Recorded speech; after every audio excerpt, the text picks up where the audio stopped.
हृदय से संबंधित महत्वपूर्ण तथ्य।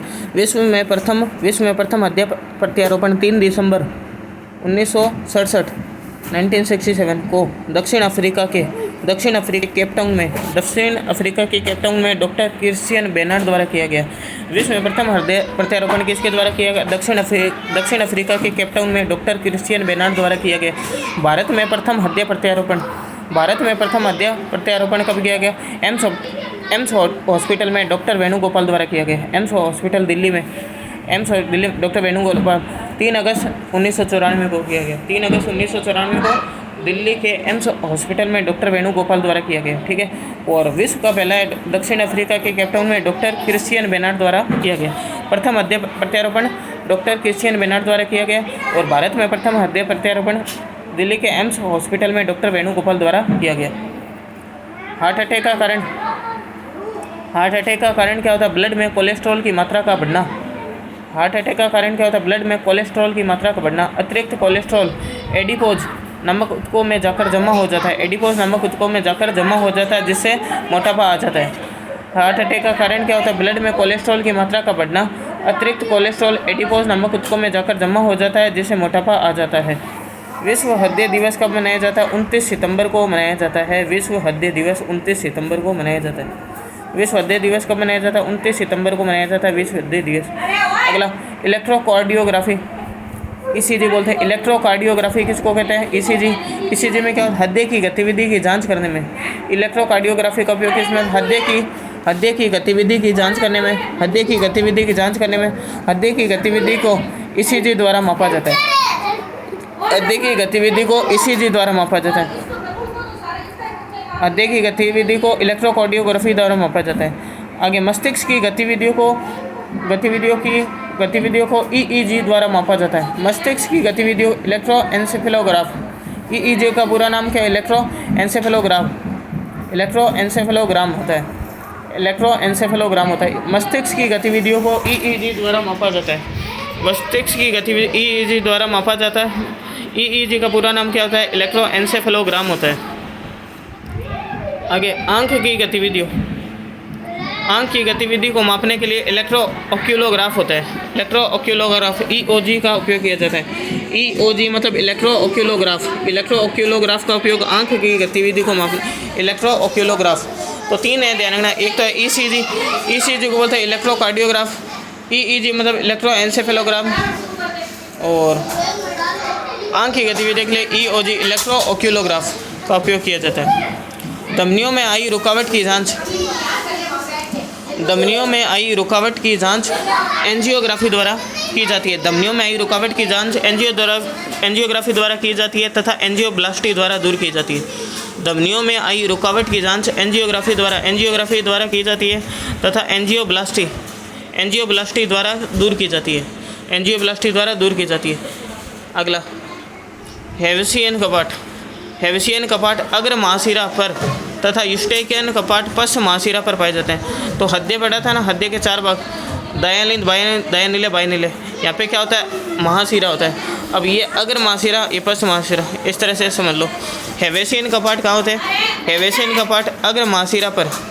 हेविसियन कपाट क्या होते हैं? हेविसियन अग्र महाशिरा पर तथा यूस्टेकियन कपाट पश्च महाशिरा पर पाए जाते हैं। यूस्टेकियन कपाट कहाँ पाए जाते हैं? पश्च महाशिरा पर पाए जाते हैं। हेविसियन कपाट अग्र महाशिरा पर तथा यूस्टेकियन कपाट पश्च महाशिरा पर पाए जाते हैं। ये हृदय होता है, 4 भाग होता है। ये महाशिरा होती है।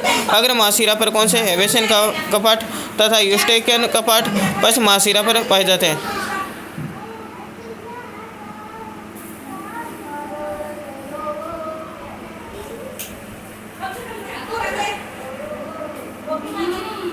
आगे दाएं अलिंद के कोरोनरी साइरस छिद्र में थिबेसियन कपाट उपस्थित होता है। ठीक है। ऊपर वाले 2 कोष्ठ अलिंद होते हैं, ये दाएं अलिंद होता है। दाएं अलिंद के यहाँ पे महाशिरा होता है। अग्र महाशिरा पश्चिरा।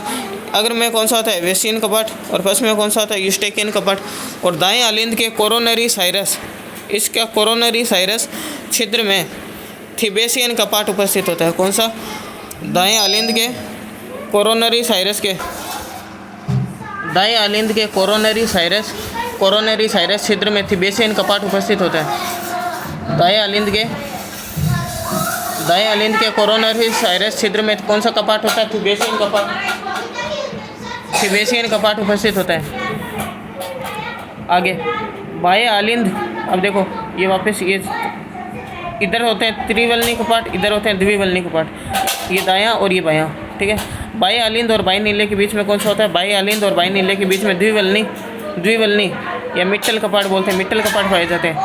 दाएं अलिंद और दाएं नीले के बीच में क्या पाए जाते हैं? त्रिवलनी कपाट पाए जाते हैं। दाएं अलिंद दाएं नीले के बीच में त्रिवलनी कपाट पाए जाते हैं। हृदय का पेसमेकर किसको कहते हैं? Very most. हृदय का पेसमेकर कहते हैं ऐसे नोड को कहा जाता है तथा ये दाएं अलिंद में पाया जाता है। हृदय का पेसमेकर किसको कहते हैं? इस दाएं अलिंद में क्या पाया जाता है? ऐसे नोड पाया जाता है जिसको हृदय का पेसमेकर कहते हैं। हृदय का पेसमेकर कहते हैं ऐसे नोड को कहा जाता है तथा ये दाएं अलिंद में पाया जाता है।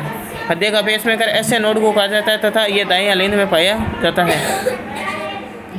और दाएं अलिंद के कोरोनरी साइरस छिद्र में थिबेसियन कपाट उपस्थित होता है। हृदय का पेसमेकर किसको कहते हैं?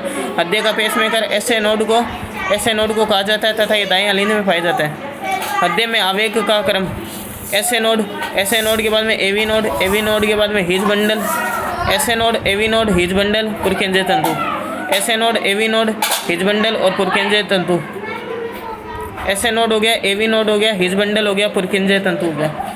ऐसे नोड, फिर एवी नोड, फिर हिज बंडल, फिर पुरकेंद्रीय तंतु। ऐसे नोड हो गया, एवी नोड हो गया, हिज बंडल हो गया, पुरकेंद्रीय तंतु हो गया। ऐसे node, AV node, His bundle, पुरकेंद्रीय तंतु। ऐसे node, AV node, His bundle और पुरकेंद्रीय तंतु। एक यूनिट में कितना होता है? 350 ml रक्त होता है। एक यूनिट में 350 ml रक्त होता है। हृदय चक्र में 0.8 सेकंड का समय लगता है। हृदय चक्र में कितना? 0.8 सेकंड का समय लगता है एंटीजन व एंटीबॉडी का अध्ययन। हृदय चक्र में 0.8 सेकंड का समय लगता है एंटीजन व एंटीबॉडी का अध्ययन सीरोलॉजी कहलाता है। एंटीजन व एंटीबॉडी का अध्ययन क्या कहलाता है? सीरोलॉजी कहलाता है। एंटीजन व एंटीबॉडी का अध्ययन क्या कहलाता है? सीरोलॉजी कहलाता है। एंटीजन व एंटीबॉडी का अध्ययन क्या कहलाता है? सीरोलॉजी कहलाता है। हृदय 1 मिनट में लगभग 4 से 5 बार रक्त पंप करता है। हृदय 1 मिनट में लगभग 4 से 5 बार रक्त पंप करता है। एंटीजन व एंटीबॉडी का अध्ययन सीरोलॉजी कहलाता है। हृदय 1 मिनट में लगभग 4 से 5 बार रक्त पंप करता है। भारत में अंगदान दिवस 13 अगस्त को मनाया जाता है। भारत में अंगदान दिवस कब मनाया जाता है? 13 अगस्त को मनाया जाता है। मानव की सबसे बड़ी लसिका वाहिका थोरेसिका वाहिका कहती है। मानव की सबसे बड़ी लसिका वाहिका थोरेसिका वाहिका होती है। मानव की सबसे बड़ी लसिका वाहिका थोरेसिका वाहिका होती है। स्वस्थ मनुष्य को सामान्य रक्त शर्करा सीमा 100 मिलीग्राम पर डेसीलीटर से कम होती है। स्वस्थ मनुष्य को सामान्य रक्त शर्करा सीमा 100 मिलीग्राम पर डेसीलीटर से कम होती है, यानी 70 से 140 के बीच होती है। वैसे तो 70 से 140 होती है। स्वस्थ सामान्य रक्त शर्करा कितनी होती है? 100 मिलीग्राम पर डेसीलीटर से कम होती है। 100 मिलीग्राम पर डेसीलीटर से कम होती है। रक्तदान के समय मनुष्य में RH कारक द्वारा की जाती है। रक्तदान के समय मनुष्यों में जांच RH कारक द्वारा की जाती है। कृत्रिम हृदय का दूसरा नाम जार्विक 7 है। कृत्रिम हृदय का दूसरा नाम क्या है? जार्विक 7 है।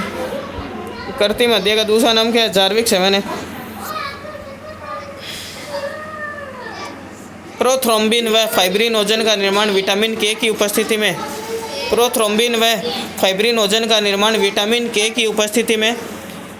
हृदय में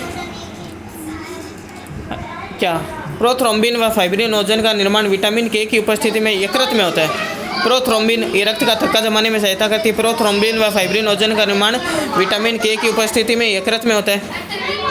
आगे अंगों या ऊतकों में ऑक्सीजन का अधिकतम होना हाइपोक्सिया कहलाता है। अंगों या ऊतकों में ऑक्सीजन का अधिकतम होना क्या कहलाता है? हाइपोक्सिया कहलाता है। अंगों या ऊतकों में ऑक्सीजन का अधिकतम होना क्या कहलाता है? हाइपोक्सिया कहलाता है। अंगों या ऊतकों में ऑक्सीजन का अधिकतम होना हाइपोक्सिया कहलाता है। नब्ज दर या फिर इसी को बोलते हैं पल्स रेट। नब्ज दर या फिर क्या बोलते हैं? नब्ज दर या फिर क्या बोलते हैं? Pulse rate. नब्ज दर बोल दो या फिर क्या बोल दो? Pulse rate. नब्ज दर या बोल दो या पल्स रेट का सामान्य मान लगभग कितना होता है? 82 प्रति मिनट होता है। नब्ज दर बोल दो या फिर पल्स रेट का सामान्य मान कितना होता है? 82 प्रति मिनट होता है। इसका मापन रेडियल धमनी। नब्ज दर बोल दो या फिर क्या बोल दो? पल्स रेट का सामान्य मान कितना होता है? 82 प्रति मिनट होता है। इसका मापन रेडियल धमनी में स्फिग्मोमीटर उपकरण द्वारा किया जाता है। इसका मापन रेडियल धमनी में, कौन सी धमनी में? रेडियल धमनी में स्फिग्मोमीटर उपकरण द्वारा किया जाता है। इसका मापन रेडियल धमनी में, कौन सी धमनी? रेडियल धमनी में स्फिग्मोमीटर उपकरण द्वारा किया जाता है। रेडियल धमनी में स्फिग्मोमीटर उपकरण द्वारा किया जाता है। हृदय स्कंदन में क्रियाशील विटामिन, हृदय स्कंदन में नहीं, रक्त स्कंदन में क्रियाशील विटामिन क्या होता है? क्या होता है? रक्त स्कंदन के लिए अनिवार्य रुधिर कोशिकाओं विमाणु है, प्लेटलेट्स। हृदय में थेबेसियन वाल्व दाएं अलिंद में पाया जाता है। ये पहले भी आया था। ऊपर वाले 2 कोष्ठ क्या होते हैं? अलिंद होते हैं। ये दायां, ऊपर वाले 2 कोष्ठ अलिंद होते हैं, ठीक है। ये दायां अलिंद होता है। दायां हृदय में थेबेसियन वाल्व कहाँ? दाएं अलिंद में पाया जाता है। और इसी दाएं अलिंद में क्या होता है? ऐसे नोड, जिसे हृदय का पेसमेकर कहते हैं।